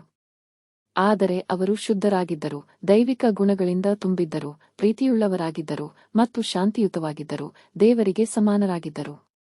2500 ವರ್ಷಗಳ ನಂತರ ಅದೇ ಜನರು ಪುನರ್ಜನ್ಮದ ನಂತರ ಪುನರ್ಜನ್ಮ ಪಡೆದು ಇದೇ ಭೂಮಿ ನರಕವಾಗುತ್ತದೆ. ಅದು ನರಕವಾದಾಗ ಅವರಲ್ಲಿ ರಾಕ್ಷಸಿ ಗುಣಗಳು ಬರುತ್ತವೆ. ಕಾಮ, ಕ್ರೋಧ, ಮೋಹ, ಲೋಭ, ಅಹಂಕಾರ ಇವೆಲ್ಲವೂ. ಕಾರಣವೆಂದರೆ ಸ್ವರ್ಗದಲ್ಲಿ ಅವರು ತಮ್ಮನ್ನು ದೇಹವೆಂದು ಭಾವಿಸುವುದಿಲ್ಲ. ಅವರು ನಾನು ಈ ದೇಹವನ್ನು ನಿರ್ವಹಿಸುವ ಆತ್ಮ ಎಂದು ಅರಿತುಕೊಳ್ಳುತ್ತಾರೆ. ಆತ್ಮವೇ ಜೀವ. ಏಕೆಂದರೆ ಅದು ಹಣೆಯ ಮಧ್ಯದಲ್ಲಿ ನಕ್ಷತ್ರದಂತೆ ಹೊಳೆಯುತ್ತದೆ. ಹಿಂದೂಗಳಲ್ಲಿ ಹಣೆಯ ಮಧ್ಯದಲ್ಲಿ ಚುಕ್ಕೆ ಇಡುವ ಪದ್ಧತಿ ಇದೆ. ಅವರು ಒಬ್ಬರನ್ನೊಬ್ಬರು ಆತ್ಮಗಳೆಂದು ನೋಡುತ್ತಾರೆ ಮತ್ತು ಅವರು ದೇಹಕ್ಕೆ ಅಲ್ಲ, ಆತ್ಮಕ್ಕೆ ಮಾತನಾಡುತ್ತಾರೆ. ಏಕೆಂದರೆ ಸ್ವರ್ಗದಲ್ಲಿ ಆತ್ಮವು ಕಣ್ಣುಗಳ ಮೂಲಕ ನೋಡುತ್ತದೆ, ಬಾಯಿಯ ಮೂಲಕ ಮಾತನಾಡುತ್ತದೆ ಮತ್ತು ದೇಹದ ಮೂಲಕ ಎಲ್ಲ ಕಾರ್ಯಗಳನ್ನು ಮಾಡುತ್ತದೆ ಎಂಬುದು ಸ್ವಾಭಾವಿಕವಾಗಿ ನೆನಪಿನಲ್ಲಿರುತ್ತದೆ. ಅದನ್ನು ಆತ್ಮಪ್ರಜ್ಞೆಯ ಸ್ಥಿತಿ ಎಂದು ಕರೆಯಲಾಗುತ್ತದೆ. 2500 ವರ್ಷಗಳ ನಂತರ ಏನಾಗುತ್ತದೆಂದರೆ ಅವರು ತಾವು ಆತ್ಮವೆಂಬುದನ್ನು ಮರೆತು ತಾವು ದೇಹವೆಂದು ಭಾವಿಸಿದಾಗ ಅವರು ಇಂದ್ರಿಯ ಸುಖಗಳಿಗೆ ದಾಸರಾಗುತ್ತಾರೆ. ಅದಕ್ಕೂ ಮೊದಲು ಆತ್ಮಪ್ರಜ್ಞೆಯ ಸ್ಥಿತಿಯಲ್ಲಿದ್ದಾಗ ಆತ್ಮದ ನಿಜವಾದ ಸ್ವಭಾವವು ಆನಂದ ಮತ್ತು ಶಾಂತಿ ಮತ್ತು ಅವರು ಆ ಆನಂದ ಮತ್ತು ಶಾಂತಿಯನ್ನು ಒಳಗಿನಿಂದ ಶಾಶ್ವತವಾಗಿ ಅನುಭವಿಸುತ್ತಾರೆ. ಆದರೆ ಅವರು ತಾವು ಆತ್ಮವೆಂಬುದನ್ನು ಮರೆತು ದೇಹ ಪ್ರಜ್ಞೆಗೆ ಬಂದಾಗ ಅವರು ಹೊರಗೆ ಸಂತೋಷವನ್ನು ಹುಡುಕುತ್ತಾರೆ. ಆಗಲೇ ಅವರು ಇಂದ್ರಿಯ ಸುಖಗಳಿಗೆ ದಾಸರಾಗುತ್ತಾರೆ. ಆಗಲೇ ಅವರಲ್ಲಿ ಕಾಮ, ಕ್ರೋಧ, ಮೋಹ, ಲೋಭ ಮತ್ತು ಅಹಂಕಾರ ಬರುತ್ತವೆ. ಇವುಗಳ ಪ್ರಭಾವದಲ್ಲಿ ಕಾಮ, ಕ್ರೋಧ, ಮೋಹ, ಲೋಭ ಮತ್ತು ಅಹಂಕಾರ ಎಂಬ ಈ 5 ದುರ್ಗುಣಗಳ ಪ್ರಭಾವದಲ್ಲಿ ಅವರು ಮಾಡುವ ಪ್ರತಿಯೊಂದು ಕ್ರಿಯೆಯೂ ಪಾಪದ ಕ್ರಿಯೆಯಾಗುತ್ತದೆ. ಹಾಗಾಗಿ ಆ ಪಾಪದಿಂದಾಗಿ ಅವರು ಸ್ವರ್ಗದಲ್ಲಿ ಹೊಂದಿದ್ದ ಅಪಾರ ಸಂಪತ್ತು, ಸುಂದರ ದೇಹ, ಆರೋಗ್ಯಕರ ದೇಹ, ಶಾಂತಿ ಮತ್ತು ಆನಂದವನ್ನು ಕಳೆದುಕೊಳ್ಳುತ್ತಾರೆ. ಬದಲಾಗಿ ವಿವಿಧ ರೋಗಗಳು, ನೈಸರ್ಗಿಕ ವಿಪತ್ತುಗಳು, ದ್ರೋಹಗಳು, ರಾಷ್ಟ್ರಗಳ ನಡುವಿನ ಯುದ್ಧಗಳು, ಕುಟುಂಬಗಳೊಳಗಿನ ಸಮಸ್ಯೆಗಳು ಇವೆಲ್ಲವೂ ಇವುಗಳಿಂದ ತುಂಬಿದ ಕಲಿಯುಗವಾಗಿ ಮಾರ್ಪಟ್ಟಿದೆ. ಆದರೆ ನಿಮಗೆ ಶುಭ ಸುದ್ದಿ ಗೊತ್ತೇ? ಈ ಕಲಿಯುಗವು ಕೊನೆಗೊಳ್ಳುತ್ತಿದೆ ಮತ್ತು ಇದೇ ಭೂಮಿ ಮತ್ತೆ ಸ್ವರ್ಗವಾಗಲಿದೆ. ಏಕೆಂದರೆ ಇದು ಕಾಲದ ಚಕ್ರ, ದಿನ ಮತ್ತು ರಾತ್ರಿ, ದಿನ ಮತ್ತು ರಾತ್ರಿ ಪದೇ ಪದೇ ಸಂಭವಿಸುವಂತೆ, ಅದೇ ರೀತಿ ಸ್ವರ್ಗ ಮತ್ತು ನರಕ, ಸ್ವರ್ಗ ಮತ್ತು ನರಕ ಪದೇ ಪದೇ ಸಂಭವಿಸುತ್ತದೆ. ಒಂದು ಹೊಸ ಜಗತ್ತು, ಸ್ವರ್ಗ, ಅದು ಹಳೆಯದಾದಾಗ ಅದು ನರಕ. ಅದನ್ನು ಮತ್ತೆ ಹೊಸದಾಗಿಸಲು ದೇವರೇ ಸ್ವತಃ ಬರುತ್ತಾನೆ. ಅವನು ಬೆಳಕಿನ ಕೆಂಪು ಜಗತ್ತಿನಲ್ಲಿ ನಕ್ಷತ್ರದಂತಿದ್ದಾನೆ. ಆ ದೇವರೇ ಹಿಂದೂಗಳು ಶಿವ, ಮುಸ್ಲಿಮರು ಅಲ್ಲ ಮತ್ತು ಕ್ರಿಶ್ಚಿಯನ್ನರು ಪರಮಪಿತ ಎಂದು ಕರೆಯುವವನು. ದೇವರು ಒಬ್ಬನೇ. ಅವನು ನಮ್ಮಂತೆ ತಾಯಿಯ ಗರ್ಭದಿಂದ ಎಂದಿಗೂ ಜನಿಸುವುದಿಲ್ಲ. ಅದಕ್ಕಾಗಿಯೇ ಹಿಂದೂ ಧರ್ಮದಲ್ಲಿ ಇಷ್ಟು ದೇವರುಗಳಿದ್ದರೂ ಶಿವನಿಗೆ ಮಾತ್ರ ಮಾನವ ರೂಪವಿಲ್ಲ, ಅವನಿಗೆ ಲಿಂಗದ ರೂಪವಿದೆ. ಅದು ವಾಸ್ತವವಾಗಿ ದೇವರು ಬೆಳಕಿನ ರೂಪದಲ್ಲಿ ಅಸ್ತಿತ್ವದಲ್ಲಿದ್ದಾನೆ ಎಂಬುದಕ್ಕೆ ಒಂದು ಸ್ಮಾರಕವಾಗಿದೆ. ಅವನು ಬೆಳಕಿನ ಸೂಕ್ಷ್ಮ ಬಿಂದು, ಕಣ್ಣಿಗೆ ಕಾಣಿಸದ. ನೀವು ಅದನ್ನು ಪೂಜಿಸಲು ಸಾಧ್ಯವಿಲ್ಲ. ಹಾಗಾಗಿ ಅವರು ಸ್ವಲ್ಪ ದೊಡ್ಡದಾದ ಮೊಟ್ಟೆಯಾಕಾರದ ಲಿಂಗವನ್ನು ಮಾಡಿ ಅದನ್ನು ಪೂಜಿಸುತ್ತಾರೆ. ಇದನ್ನು ಹೇಳಲು ದೇವರೇ ಸ್ವತಃ ಒಬ್ಬ ವೃದ್ಧನ ದೇಹದಲ್ಲಿ ಬರುತ್ತಾನೆ. ಕಳೆದ 100 ವರ್ಷಗಳಿಂದ ಆ ವೃದ್ಧನಿಗೆ ಬ್ರಹ್ಮ ಎಂದು ಹೆಸರಿಡುತ್ತಾನೆ. ಬ್ರಹ್ಮನ ಬಾಯಿಯ ಮೂಲಕ ಈ ಜ್ಞಾನವನ್ನು ಕೇಳುವವರು ಬ್ರಹ್ಮ ಕುಮಾರಿಯರು ಮತ್ತು ಕುಮಾರರಾಗುತ್ತಾರೆ. ಅಂದರೆ ನಾವು ಬ್ರಹ್ಮನ ಮೂಲಕ ದೇವರ ನೇರ ಮಕ್ಕಳಾಗುತ್ತೇವೆ. ನಾವು ದೇವರ ಜ್ಞಾನವನ್ನು ಕೇಳುತ್ತೇವೆ. ಹಾಗಾಗಿ ದೇವರು ನಮ್ಮ ಶಿಕ್ಷಕನಾಗುತ್ತಾನೆ. ನಾವು ನೇರವಾಗಿ ದೇವರೊಂದಿಗೆ ಅಧ್ಯಯನ ಮಾಡುವ ಭಾಗ್ಯವನ್ನು ಪಡೆಯುತ್ತೇವೆ. ಈ ಜ್ಞಾನವು ಎಲ್ಲಾ ಧರ್ಮಗಳಿಗೆ ಸಾಮಾನ್ಯವಾಗಿದೆ. ಏಕೆಂದರೆ ಪ್ರತಿಯೊಂದು ಧರ್ಮಕ್ಕೂ ಸಂಸ್ಥಾಪಕರಿದ್ದರೂ ಅವರು ದೇವರ ಬಗ್ಗೆ ಯೋಚಿಸುತ್ತಾರೆ. ಯೇಸು ಆ ಧರ್ಮವನ್ನು ಸ್ಥಾಪಿಸಿದನು, ಆದರೆ ಅವರು ಅಲ್ಲಿಯೇ ನಿಲ್ಲುವುದಿಲ್ಲ. ಸ್ವರ್ಗದಲ್ಲಿರುವ ನಮ್ಮ ತಂದೆ ಬಾ. ಅದೇ ರೀತಿ ಪ್ರವಾದಿ ಮುಹಮ್ಮದ್ ಮುಸ್ಲಿಂ ಧರ್ಮವನ್ನು ಸ್ಥಾಪಿಸಿದನು, ಆದರೆ ಅವರು ಅಲ್ಲಿಯೇ ನಿಲ್ಲುವುದಿಲ್ಲ. ಅವರು ಅಲ್ಲಾ ದೇವರು ಎಂದು ಹೇಳುತ್ತಾರೆ. ಹಾಗಾಗಿ ಆ ಒಬ್ಬ ದೇವರು ಎಲ್ಲರಿಗೂ ಸಾಮಾನ್ಯ. ಅವನು ಬಂದು ಈ ಜ್ಞಾನವನ್ನು ನೀಡುತ್ತಾನೆ ಎಂದು ನಾವು ಹೇಳಬೇಕು. ಸ್ವರ್ಗದಲ್ಲಿ ವಾಸಿಸುತ್ತಿದ್ದ ದೇವತೆಗಳು ಯಾರೇ ಆಗಿರಲಿ, ಅವರು ಈಗ ಎಲ್ಲಾ ಧರ್ಮಗಳಲ್ಲಿರುತ್ತಾರೆ. ಅವರೇ ಈ ಜ್ಞಾನವನ್ನು ಇಷ್ಟಪಡುವ, ಅರ್ಥಮಾಡಿಕೊಳ್ಳುವ ಮತ್ತು ಅನುಸರಿಸುವವರು. ಅದನ್ನು ಅನುಸರಿಸುವುದು ತುಂಬಾ ಸುಲಭ. ನೀವು ಏನು ಮಾಡಬೇಕು? ಏನೂ ಇಲ್ಲ. ನಿಮ್ಮನ್ನು ನಶ್ವರ ದೇಹವೆಂದು ಭಾವಿಸುವ ಬದಲು, ನಾನು ಈ ದೇಹದಲ್ಲಿರುವ ಆತ್ಮ, ಹಣೆಯ ಮಧ್ಯದಲ್ಲಿ ನಕ್ಷತ್ರದಂತೆ ಹೊಳೆಯುತ್ತಿದ್ದೇನೆ ಎಂದು ಅರಿತುಕೊಳ್ಳಿ ಮತ್ತು ಒಬ್ಬರನ್ನೊಬ್ಬರು ಆತ್ಮಗಳೆಂದು ನೋಡಿ. ಮುಖ್ಯವಾಗಿ ನಿಮ್ಮನ್ನು ಆತ್ಮವೆಂದು ನೋಡಿ ಮತ್ತು ಆತ್ಮಗಳ ತಂದೆಯಾದ ಶಿವ ಪರಮಾತ್ಮನನ್ನು ನಿರಂತರವಾಗಿ ನೆನಪಿಸಿಕೊಳ್ಳಿ. ಅವನು ಬೆಳಕಿನ ಕೆಂಪು ಜಗತ್ತಿನಲ್ಲಿ ನಕ್ಷತ್ರದಂತಿದ್ದಾನೆ. ಹಾಗಾಗಿ ನೀವು ಕೆಂಪು ಆಕಾಶದಲ್ಲಿ ನಕ್ಷತ್ರದಂತೆ ದೇವರನ್ನು ನಿರಂತರವಾಗಿ ನೆನಪಿಸಿಕೊಳ್ಳಬೇಕು. ನೀವು ಅವನನ್ನು ತಂದೆಯೆಂದು ಪ್ರೀತಿಯಿಂದ ನೆನಪಿಸಿಕೊಳ್ಳಬೇಕು. ಅದರೊಂದಿಗೆ ದೇವರು ನೀಡುವ ಜ್ಞಾನವನ್ನು ನೀವು ಕೇಳಬೇಕು. ಅದು ಎಲ್ಲ ಬ್ರಹ್ಮಕುಮಾರಿಯರ ರಾಜಯೋಗ ಧ್ಯಾನ ಕೇಂದ್ರಗಳಲ್ಲಿ ಸಂಪೂರ್ಣವಾಗಿ ಉಚಿತವಾಗಿ ಲಭ್ಯವಿದೆ. ಇದು ಯೂಟ್ಯೂಬ್ ಮತ್ತು ವೆಬ್ಸೈಟ್ಗಳಲ್ಲಿದೆ. ನಾವು ಈ ವಿಡಿಯೋದ ಕೆಳಗೆ ವಿವರಣೆಯಲ್ಲಿ ಲಿಂಕ್ಗಳನ್ನು ನೀಡುತ್ತೇವೆ. ದಯವಿಟ್ಟು ನೋಡಿ ಮತ್ತು ಪ್ರಯೋಜನ ಪಡೆಯಿರಿ. ಪ್ರಪಂಚದ ಪ್ರತಿಯೊಂದು ದೇಶದಲ್ಲಿಯೂ ಬ್ರಹ್ಮಕುಮಾರಿಯರ ರಾಜಯೋಗ ಧ್ಯಾನ ಕೇಂದ್ರಗಳಿವೆ. ಆದರೆ ನೀವು ಅಲ್ಲಿಗೆ ಹೋದರೆ ಬಹಳ ಬಹಳ ಕಡಿಮೆ ಜನರು ಇರುತ್ತಾರೆ, 5 ಅಥವಾ 10 ಅಷ್ಟೇ. ಏಕೆ? ಏಕೆಂದರೆ ಬೈಬಲ್ ಮತ್ತು ಕುರಾನ್ನಲ್ಲಿ ಬರೆಯಲಾಗಿದೆ, ಸ್ವರ್ಗದ ದಾರಿ ಕಿರಿದಾಗಿದೆ. ಕೆಲವರು ಮಾತ್ರ ಸ್ವರ್ಗವನ್ನು ಪ್ರವೇಶಿಸುತ್ತಾರೆ. ಹಾಗಾಗಿ ಕೋಟಿಯಲ್ಲಿ ಒಬ್ಬರು ಮಾತ್ರ ಸ್ವರ್ಗಕ್ಕೆ ಬರುತ್ತಾರೆ. ನೀವು ಆ ಕೋಟಿಯಲ್ಲಿ ಒಬ್ಬರಾಗಿದ್ದರೆ ಮಾತ್ರ ನೀವು ಈ ವಿಡಿಯೋವನ್ನು ಇಷ್ಟು ಆಸಕ್ತಿಯಿಂದ ಇಷ್ಟು ಹೊತ್ತು ನೋಡಿ ಮತ್ತು ಅರ್ಥಮಾಡಿಕೊಂಡಿರುತ್ತೀರಿ. ಈಗ ಅವರು ಇದ್ದಕ್ಕಿದ್ದಂತೆ ಭಾರತೀಯರನ್ನು ಏಕೆ ಹೊರಹಾಕುತ್ತಿದ್ದಾರೆ, ಅವರನ್ನು ಹೊರಗೆ ಹೋಗಲು ಹೇಳುತ್ತಿದ್ದಾರೆ. ಹಾಗಾಗಿ ವಾಸ್ತವವಾಗಿ ಒಂದು ದೇಶ ಇದನ್ನು ಹೇಳುತ್ತಿದೆ. ಆದರೆ ಇದನ್ನು ಒಂದು ಮನೆಯೆಂದು ತೆಗೆದುಕೊಳ್ಳಿ. ಒಂದು ಮನೆಯಲ್ಲಿ ಆಸ್ತಿ ಸಮಸ್ಯೆಗಳು ಉದ್ಭವಿಸುತ್ತವೆ. ಈಗಲೂ ಅದೇ ಆಗಿದೆ. ಎಲ್ಲವೂ ಸ್ಥಳಕ್ಕಾಗಿ ಹೋರಾಟ ಅಲ್ಲವೇ? ನೀವು ದೇಶಕ್ಕಾಗಿ ಹೋರಾಡಿದರೂ ಅಥವಾ ಮನೆಗಾಗಿ ಹೋರಾಡಿದರೂ. ಹಾಗಾಗಿ ಅವರು ನಿಮ್ಮನ್ನು ಆ ದೇಶದಿಂದ ಅಥವಾ ಮನೆಯಿಂದ ಹೊರಹಾಕಲು ಬಯಸಿದರೆ ನಾವು ಆ ಸ್ಥಳವನ್ನು ಬಿಡುವುದು ನಮಗೆ ಸುರಕ್ಷಿತ. ಅದು ನಮಗೂ ಒಳ್ಳೆಯದು. ಅದರಲ್ಲಿ ನಮಗೆ ಒಳಿತು ಇರುತ್ತದೆ. ಏಕೆಂದರೆ ನಾವು ಖಂಡಿತವಾಗಿಯೂ 2500 ವರ್ಷಗಳ ಕಾಲ ಅನೇಕ ಪಾಪಗಳನ್ನು ಮಾಡಿದ್ದೇವೆ. ಹಾಗಾಗಿ ಅದನ್ನು ಅದಕ್ಕೆ ಶಿಕ್ಷೆಯೆಂದು ಭಾವಿಸಿ ಶಾಂತಿಯುತವಾಗಿ ಆ ಸ್ಥಳವನ್ನು ಬಿಡುವುದೇ ನಮಗೆ ಶಾಂತಿಯನ್ನು ನೀಡುತ್ತದೆ. ಅದು ಮನೆಯನ್ನು ಬಿಡುವುದಾಗಲಿ ಅಥವಾ ದೇಶವನ್ನು ಬಿಡುವುದಾಗಲಿ. ಆದರೆ ನಮ್ಮನ್ನು ತಡೆಯುವುದೇನು? ಮೋಹ. ಇದು ನನಗೆ ಸೇರಿದ್ದು, ನಾನು ಇಲ್ಲಿ ಇಷ್ಟು ವರ್ಷಗಳಿಂದ ವಾಸಿಸಿದ್ದೇನೆ ಮತ್ತು ಹೀಗೆ ನಾವು ಹೇಳುತ್ತೇವೆ. ಕೊನೆಯಲ್ಲಿ ಅದು ನಮ್ಮ ಶಾಂತಿಯನ್ನು ಹಾಳುಮಾಡುತ್ತದೆ. ಆದರೆ ಇದರಲ್ಲಿ ಒಂದು ಪ್ರಯೋಜನವಿದೆ. ಅವರು ನಿಮಗೆ ಹೋಗಲು ಹೇಳಿ ಮತ್ತು ನೀವು ಭಾರತಕ್ಕೆ ಬಂದರೆ ನೀವು ಬಹಳ ಬಹಳ ಅದೃಷ್ಟವಂತರು. ಏಕೆಂದರೆ ಜಗತ್ತು ನಾಶವಾಗುವ 100 ವರ್ಷಗಳ ಮೊದಲು ಮಾತ್ರ ದೇವರು ಸ್ವತಃ ಬರುತ್ತಾನೆ. ಅವನು ಬಂದು 90 ವರ್ಷಗಳಾಗಿವೆ. ಇನ್ನೂ ಕೆಲವೇ ವರ್ಷಗಳು ಉಳಿದಿವೆ. ಜಗತ್ತು ಹೇಗೆ ನಾಶವಾಗುತ್ತದೆ ಎಂದು ನೀವು ಭಾವಿಸುತ್ತೀರಿ? ನೈಸರ್ಗಿಕ ವಿಪತ್ತುಗಳು, ಜನರ ನಡುವಿನ ಯುದ್ಧಗಳು, ಪರಮಾಣು ಬಾಂಬುಗಳನ್ನು ಹಾಕುವುದು, ಇದೆಲ್ಲವೂ ಸಂಭವಿಸುತ್ತದೆ ಅಲ್ಲವೇ? ಇದೆಲ್ಲವೂ ಪ್ರತಿಯೊಂದು ದೇಶದಲ್ಲಿಯೂ ಸಂಭವಿಸುತ್ತದೆ. ಆದರೆ ಎಲ್ಲ ದೇಶಗಳು ಕುರುಹು ಇಲ್ಲದೆ ಕಣ್ಮರೆಯಾಗುತ್ತವೆ. ಅದು ಶೀಘ್ರದಲ್ಲೇ ಸಂಭವಿಸಲಿದೆ. ಭರತ ಭೂಮಿಯನ್ನು ಹೊರತುಪಡಿಸಿ ಅವರು ನಿಮ್ಮನ್ನು ಆ ಕಾರಣಕ್ಕಾಗಿಯೂ ಓಡಿಸುತ್ತಿರಬಹುದು. ಅದು ನಿಮಗೆ ತಿಳಿಯುವುದಿಲ್ಲ. ಮೊದಲು ಅದು ಕೆಟ್ಟ ವಿಷಯದಂತೆ ತೋರುತ್ತದೆ. ನಮ್ಮ ಪ್ರಯೋಜನವು ಅದನ್ನು ಅನುಸರಿಸುವುದರಲ್ಲಿಯೇ ಇದೆ. ಆದರೆ ಭಾರತದಲ್ಲಿಯೂ ಅದರ ನಂತರ ಅನೇಕ ಸಮಸ್ಯೆಗಳು ಇನ್ನೂ ಉದ್ಭವಿಸುತ್ತವೆ. ನೈಸರ್ಗಿಕ ವಿಪತ್ತುಗಳು ಬರುತ್ತವೆ, ದೇಶದೊಳಗೆ ಕೋಮುಗಲಭೆಗಳು ನಡೆಯುತ್ತವೆ, ಇಂತಹ ಅನೇಕ ವಿಷಯಗಳು ಸಂಭವಿಸುತ್ತವೆ. ಅದರಿಂದಲೂ ತಪ್ಪಿಸಿಕೊಳ್ಳಲು ದೇವರು ಹೇಳುತ್ತಾನೆ, ನಿಮ್ಮ ಜಗತ್ತು ಸ್ವರ್ಗ ಇದು ಅಲ್ಲ. ಇದು ದುಃಖದಿಂದ ತುಂಬಿದ ಜಗತ್ತು, ಏಕೆಂದರೆ ನಾವು ಪಾಪಗಳನ್ನು ಮಾಡಿದ್ದೇವೆ. ನಾವು ನಮ್ಮ ಪಾಪಗಳಿಗೆ ಶಿಕ್ಷೆಯನ್ನು ಪಡೆಯುತ್ತಿದ್ದೇವೆ. ಈಗ ನೀವು ಆ ಪಾಪದಿಂದ ಮುಕ್ತರಾಗಬೇಕು. ನನಗೆ ಈ ಭೂಮಿಗೆ ಯಾವುದೇ ಸಂಬಂಧವಿಲ್ಲ, ನಾನು ಕೇವಲ ಆತ್ಮ, ನಾನು ಈಗಾಗಲೇ ಸತ್ತಿದ್ದೇನೆ ಎಂದು ಅರ್ಥಮಾಡಿಕೊಳ್ಳಿ. ಆತ್ಮದ ತಂದೆ ಶಿವ ಪರಮಾತ್ಮ, ಅವನು ಬೆಳಕಿನ ಕೆಂಪು ಜಗತ್ತಿನಲ್ಲಿ ನಕ್ಷತ್ರದಂತಿದ್ದಾನೆ. ಹಾಗಾಗಿ ನಾನು ಅವನನ್ನು ನೆನಪಿಸಿಕೊಳ್ಳುತ್ತಲೇ ಇರುತ್ತೇನೆ. ಅದರ ಮೂಲಕ ನಾನು ಸ್ವರ್ಗಕ್ಕೆ ಬರಲಿದ್ದೇನೆ. ಆ ಸ್ವರ್ಗದಲ್ಲಿ ಯಾವುದೇ ರೀತಿಯ ಸಮಸ್ಯೆ ಇರುವುದಿಲ್ಲ ಅಲ್ಲವೇ? ಹಿಂದೂಗಳಿದ್ದಾರೆ, ಭಾರತೀಯರಿದ್ದಾರೆ. ಅಲ್ಲಿ ಇರುವುದು ಕೇವಲ ಭಾರತ. ಅಲ್ಲಿ ಹಿಂದೂಗಳಿರುವುದಿಲ್ಲ, ಅವರನ್ನು ದೇವತೆಗಳು ಎಂದು ಕರೆಯಲಾಗುತ್ತದೆ. ಆದಿ ಸನಾತನ ದೇವಿ ದೇವತಾ ಧರ್ಮ, ಅದೇ ಧರ್ಮವು ನರಕಕ್ಕೆ ಬಂದಾಗ ಅವರು ತಮ್ಮನ್ನು ಹಿಂದೂ ಎಂದು ಕರೆದುಕೊಳ್ಳುತ್ತಾರೆ. ಆದರೆ ಧರ್ಮದ ನಿಜವಾದ ಹೆಸರು ಆದಿ ಸನಾತನ ದೇವಿ ದೇವತಾ ಧರ್ಮ. ಆದಿ ಎಂದರೆ ಅದು ಆರಂಭದಲ್ಲಿ ಇತ್ತು. ಸನಾತನ ಎಂದರೆ ಶಾಶ್ವತ, ಯಾವಾಗಲೂ ಇರುವ ಆತ್ಮ. ಒಮ್ಮೆ ಬಂದರೆ ಅದು ಕೊನೆಯವರೆಗೂ ಇರುತ್ತದೆ. ಜಗತ್ತು ನಾಶವಾದಾಗ ಮಾತ್ರ ಅದು ಮೇಲೆ ಹೋಗುತ್ತದೆ. ಮುಂದೆ ದೇವತೆಗಳು, ಅವರ ಧರ್ಮ, ಆ ಒಂದೇ ಧರ್ಮವಿರುತ್ತದೆ. ಒಂದೇ ಭಾಷೆ ಇರುತ್ತದೆ. ಒಂದು ಭಾಷೆ, ಒಂದು ಮಾರ್ಗ, ಒಂದು ರಾಜ್ಯ. ಅದು ಎಷ್ಟು ಶಾಂತಿಯುತವಾಗಿರುತ್ತದೆ ಎಂದು ಊಹಿಸಿಕೊಳ್ಳಿ. ಈಗಲೂ ಒಂದು ದೇಶದಲ್ಲಿ ಒಂದೇ ಧರ್ಮವಿದ್ದರೆ ಅದು ಶಾಂತಿಯುತವಾಗಿರುತ್ತದೆ.